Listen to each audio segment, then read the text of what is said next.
Alors comment est né le partenariat? Il est né de façon très simple, hein.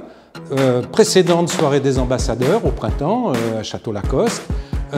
J'écoute la présentation que fait Jean-Bernard de son activité et je me suis dit, je ne sais pas ce qu'on peut faire ensemble, mais il doit y avoir un secteur, il doit y avoir quelque chose qu'il est possible de construire tous les deux. Oui, tout à fait.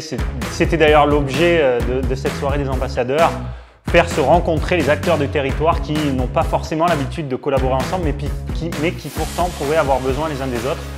Alors, la forme que prend ce partenariat, elle est assez diverse et c'est ça qui est intéressant. Globalement, on va dire qu'il y a 3 grands secteurs. Il y a le secteur de la coopération et concrètement, nous mettons à disposition des compétences médicales qui nous semblent être conformes au travail qui est fait chez Human Fab.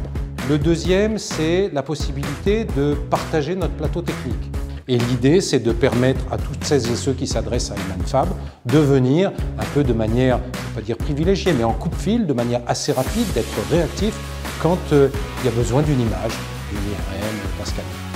Et puis la troisième, qui est un peu plus innovante, c'est le domaine de la recherche parce que nous avons une unité de recherche, Human Fab fait de la recherche et donc il est très intéressant de croiser nos démarches pour pouvoir promouvoir cette dynamique de recherche. Alors l'intérêt de notre démarche, elle est déjà avant tout avant-gardiste.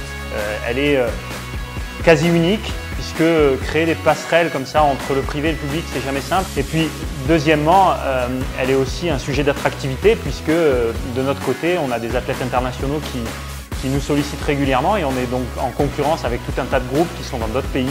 Et le fait de pouvoir asseoir notre accompagnement physiologique, de recherche et médical avec l'assistance de l'hôpital, ça renforce notre offre et donc ça va nous permettre d'aller séduire encore plus d'athlètes de haut niveau d'autres pays qui vont venir à Aix-en-Provence.